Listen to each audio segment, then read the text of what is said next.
Merci. Oui, je vais prendre le relais. Donc, Stéphane Lelon, directeur du pôle développement, qui a aussi quelques outils à vous présenter.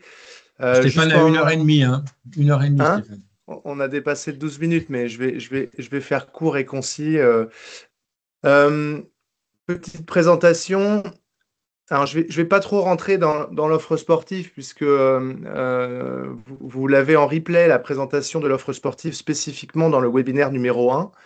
Où j'avais eu déjà la chance d'exprimer un petit peu à quoi ça ressemblait.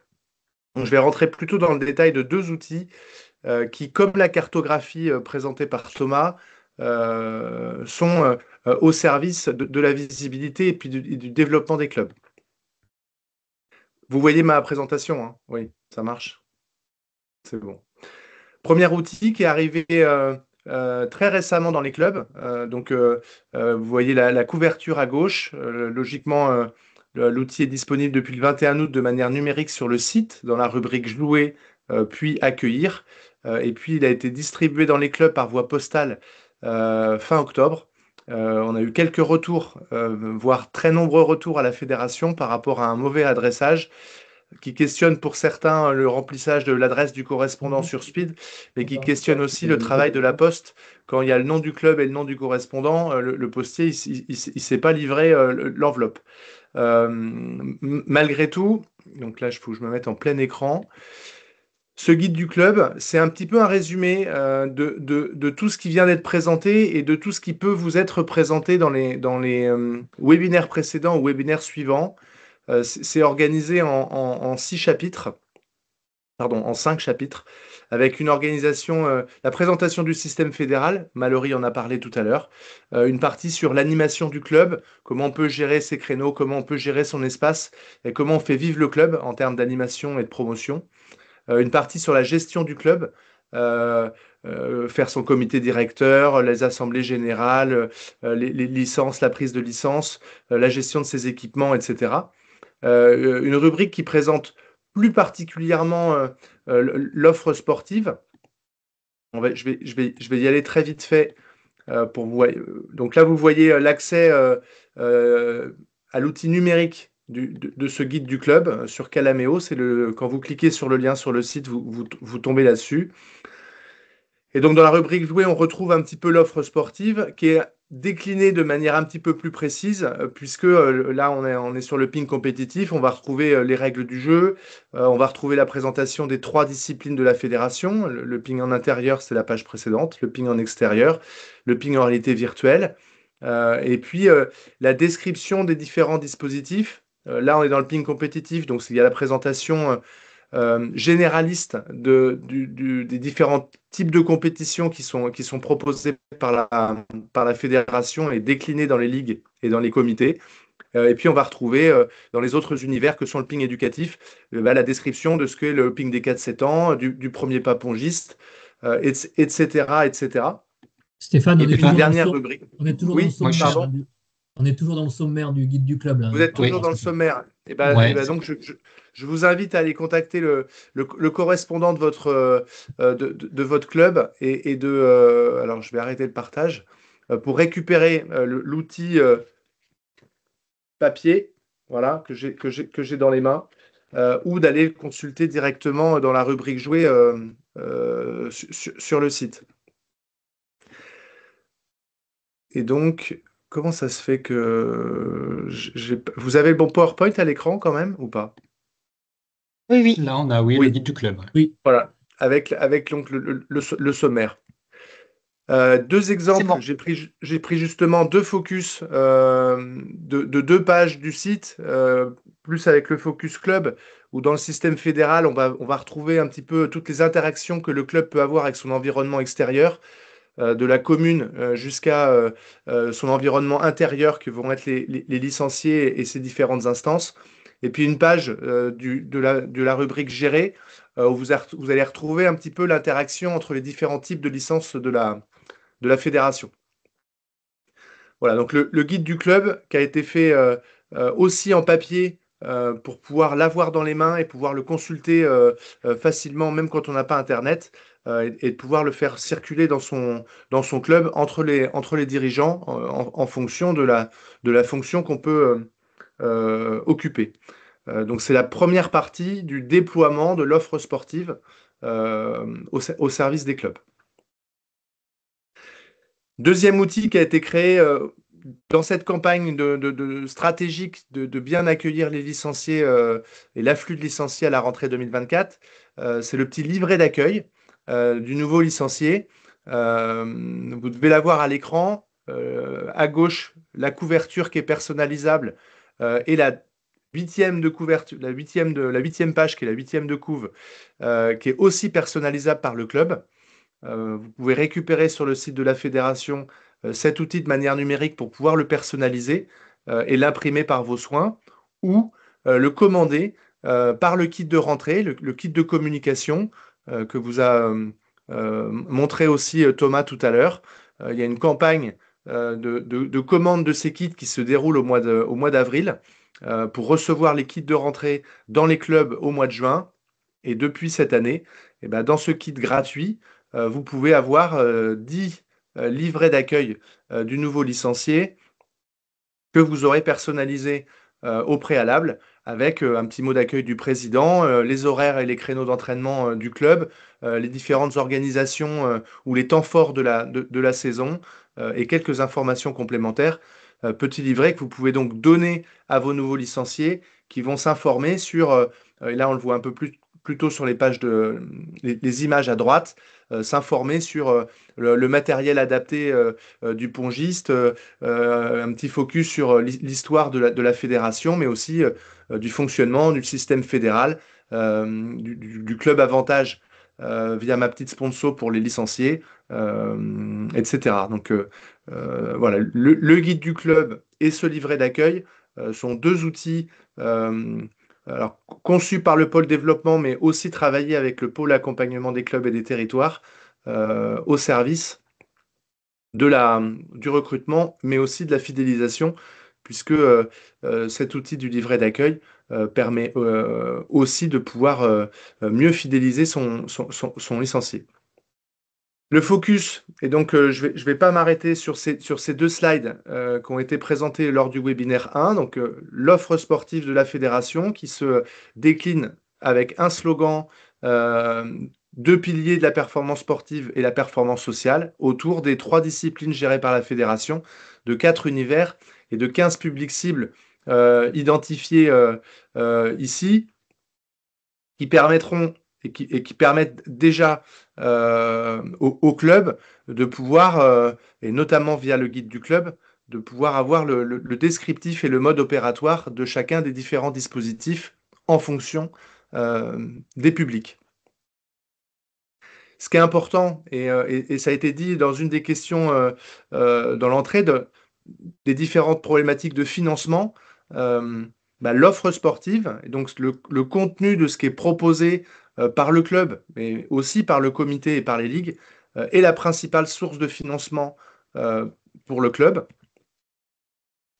Et donc chaque club doit travailler, c'est un petit peu son modèle économique pour que potentiellement à terme il puisse se passer des subventions publiques. Et petit élément intéressant qui a été partagé par Thierry Nolot dans un webinaire qu'on avait organisé au mois de mai, c'est que déjà fidéliser un licencié, eh ben, ça va être 5 à 7 fois moins coûteux que de recruter un licencié. Et la manière de faire, vous avez un petit schéma sur la droite, eh ben, c'est de pouvoir répondre aux attentes des licenciés. Donc pour pouvoir mieux répondre aux attentes de licenciés, ben, il faut connaître précisément leurs attentes pour pouvoir répondre à leurs besoins. Pour pouvoir travailler ce modèle économique de l'offre au sein du club, c'est aussi d'aller de plus en plus vers un plein emploi des créneaux et des tables que le club possède. Moi, je parle de taux d'utilisation des tables. Un exemple parmi tant d'autres, quand on a un grand gymnase partagé, on a peu de créneaux, mais qu'on a le gymnase pendant les temps de compétition du week-end, potentiellement, on pourrait aussi utiliser ces créneaux dédiés à la compétition, mais qui ne vont pas utiliser toute la salle, pour pouvoir proposer une autre offre pour un public, un nouveau créneau d'autres licenciés et d'autres cotisations qui vont permettre de pouvoir à la fois étoffer son offre sportive et à la fois rentrer des cotisations pour le club pour pouvoir pérenniser l'ensemble de ses actions.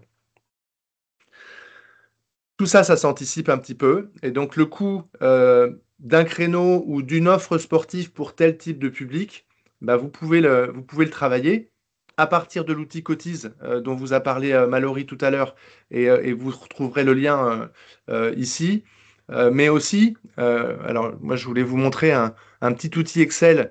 Et je ne maîtrise pas du tout Excel que j'ai essayé de concevoir où on rentre l'ensemble des frais qu'on peut avoir en fonction du type de licencié, en fonction du nombre d'équipes de championnat, en fonction du nombre de joueurs qui participent au critérium fédéral, fonction aussi d'un certain nombre de coûts inhérents à son club pour pouvoir identifier le coût de la pratique du licencié.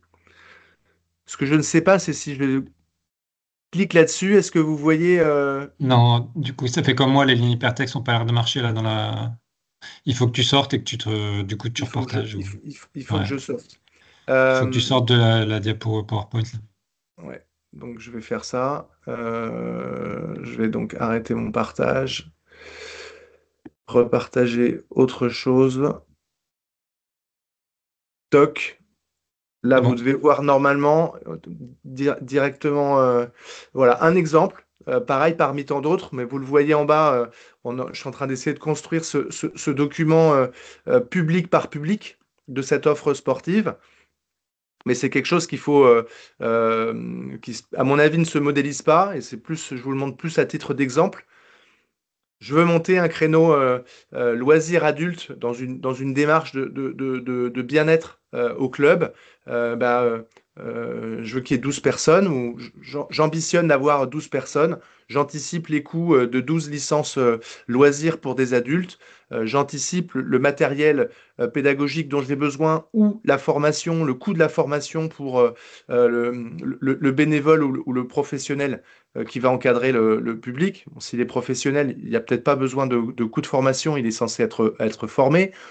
Des coûts annexes et éventuels sur des temps conviviaux qui pourraient être proposés avec ce groupe tout au long de l'année. J'anticipe aussi le coût des charges si c'est un éducateur professionnel qui vient encadrer ce créneau. Et puis en face, je mets les produits, ce qui permet de voir ici que un créneau loisir adulte peut être bénéficiaire pour le club s'il est encadré par un bénévole, ou plutôt à l'équilibre s'il est encadré par un éducateur professionnel, autour d'une cotisation qui serait proposée à 100 euros et avec la prise en compte de subventions publiques. Et donc l'intérêt de ce type de document, c'est que j'ai pas de subvention publique, donc pour le moment mon action elle est déficitaire. Potentiellement, il faut que j'augmente le coût de la cotisation pour ce type pour ce type de public. Et on va essayer, quand on aura complètement fini cet outil, aussi de le modéliser par rapport à l'échelon supérieur, à l'échelon du comité. Quel intérêt économique pourrait avoir le comité départemental d'inciter ces clubs de son territoire à créer des créneaux pour tel type de public? Ici, c'est les adultes loisirs bien-être, mais ça pourrait très bien être les adolescents de 8-15 ans, le ping des 4-7 ans, un créneau ping santé, qu'il soit Alzheimer, Parkinson, le développement du ping en réalité virtuelle, etc. Donc le principal message que je voulais faire passer, c'est que la fédération a développé la matérialisation de tout ce qu'elle offre sportivement à ces structures, les clubs, les comités, les ligues, qui peuvent s'en emparer en termes de public qu'on veut prioritairement accueillir au club, ou justement étoffer son offre en pouvant accueillir des publics différents, au service du modèle économique du club pour son développement et sa pérennité. Voilà pour faire bref, concis, intense. avec aussi quelques petits problèmes techniques liés au changement et au passage d'outil à l'autre. Merci Stéphane. Je ne sais pas si vous avez des questions. Oui, c'est une question que j'avais mis dans le chat, mais finalement, là, l'outil Excel, c'est un peu la même chose que Cotize. Bon, pas sous Oui, forme Excel, mais enfin, c'est le même principe, quoi. oui, tout à fait. Alors l'outil Cotize, il est idéal pour calculer le coût de cotisation moyen de l'ensemble de ces licenciés, mais on peut, en maîtrisant bien l'outil, Et je on peut sens faire Hervé que plusieurs publics, hein, comme vous avez voilà, fait. Mm. on peut le faire par public. Euh, Moi, je m'étais amusé sur Excel, Oui, oui. ne maîtrisant pas l'outil Cotize. Mais c'est aussi pour montrer qu'on peut très bien le faire de manière parfaitement simplifiée et que ça a un intérêt de le faire plutôt que de se dire mince, je ne vais pas avoir de subvention cette année ou j'ai oublié de faire de ma demande de subvention. J'incite à ce que dans le développement du club, euh, on commence à privilégier de plus en plus la fidélisation des licenciés plutôt que le recrutement de nouveaux, donc répondre à leurs attentes et de le mettre en phase avec un modèle économique qui va Oui. dépendre, je me rappelle de la question tout à l'heure, qui va dépendre aussi de son environnement. Si le club de foot juste à côté propose une cotisation à 50 euros à l'année, bah, ça sera compliqué pour le club de tennis de table de proposer quelque chose à 150 euros. Euh, Ah non, c'est beaucoup mieux le tennis de table. Non. oui, alors ça c'est une évidence, mais on a encore beaucoup de Et jeunes tout le monde enfants n'en est qui, pas convaincu. voilà. Donc l'offre sportive, c'est une chose. Se l'approprier à l'échelle du club, c'en est une autre. Et pour pouvoir mieux se l'approprier, c'est intéressant de se pencher sur cette notion économique. Très bien. Je ne sais pas s'il y a d'autres questions. Eh bien, je vous propose, hein, on a largement le temps qu'on avait prévu. Merci à tous de vos interventions de qualité. J'espère que chacun a pu trouver les infos qu'il attendait. Avant de laisser la conclusion à Isabelle, juste vous rappeler le prochain webinaire aura lieu au mois de janvier. Je n'ai plus la date exacte en tête, mais on va vous envoyer rapidement le programme. C'est sur la dimension juridique et la responsabilité du dirigeant. Isabelle, je te laisse conclure. Ok, eh bien, merci beaucoup pour les interventions de Mallory, Stéphane, Thomas. Voilà, et en fait, vous voyez qu'il y a énormément d'informations et il y a pas mal de ressources qui sont mises à la disposition. Donc, c'est intéressant. J'ai même moi-même appris certaines choses ce soir. C'est intéressant de vous présenter en tant que nouveaux élus tout ce qui est à disposition.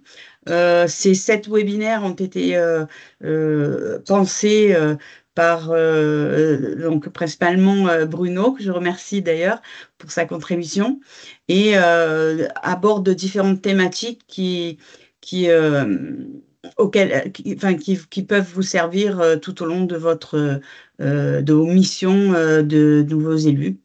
Voilà, donc il faut savoir aussi que même si vous n'avez pas forcément participé, si une personne n'a pas forcément participé aux autres webinaires, il n'y a aucun problème pour pouvoir participer à la suite, en tout cas s'il y a d'autres thématiques, voilà, qui vous peuvent intéresser les personnes autour de vous.